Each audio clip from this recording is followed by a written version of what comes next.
बहादुर और सुंदर रानी। एस्तेर फारस की रानी थी, यहाँ तक कि उसका पति राजा क्षयर्ष उसके रहस्य को नहीं जानता था। एस्तेर यहूदी थी। एस्तेर का रिश्तेदार मोर्दकै महल में कार्य करता था और उसकी देखभाल भी करता था।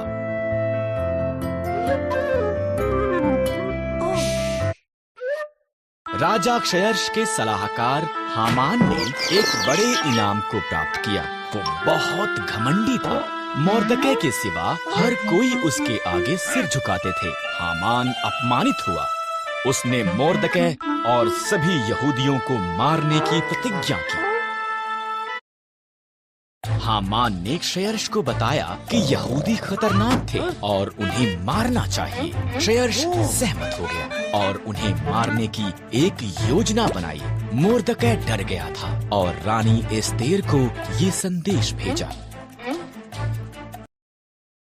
राजा के मन को बदल। मोर्दकै ने कहा, अगर मैं उसके निमंत्रण के बिना जाऊं तो वो मुझे भी मार देगा। एस्तेर ने जवाब दिया, शायद तो इसी पल के लिए रानी बनाई गई थी। मोर्दकै ने कहा,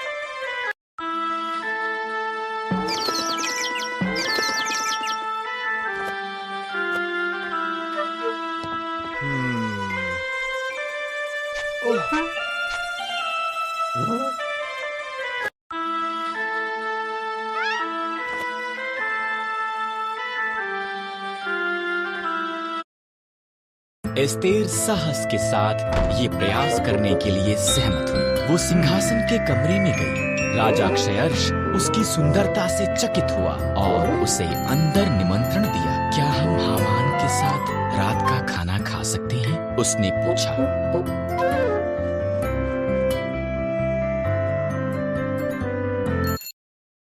हामान उसके पिछले आंगन में एक बड़े खंभे का निर्माण कर रहा था।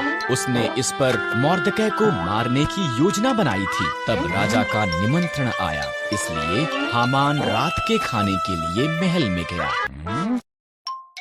एक मनुष्य मुझे और मेरे लोगों यहूदियों को मारना चाहता है। एस्तेर ने राजा क्षयर्ष को बताया। कौन ऐसी बात करेगा?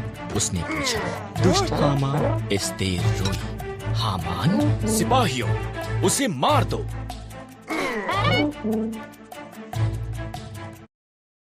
इस तरह हामान उसी खंभे पर टांग दिया गया जो उसने मोर्दकै के लिए निर्माण किया था। एस्तेर के कारण यहूदी बचाए गए थे। उन्होंने एक बड़ा त्योहार मनाया जिसका वो आज तक भी जश्न मनाते हैं।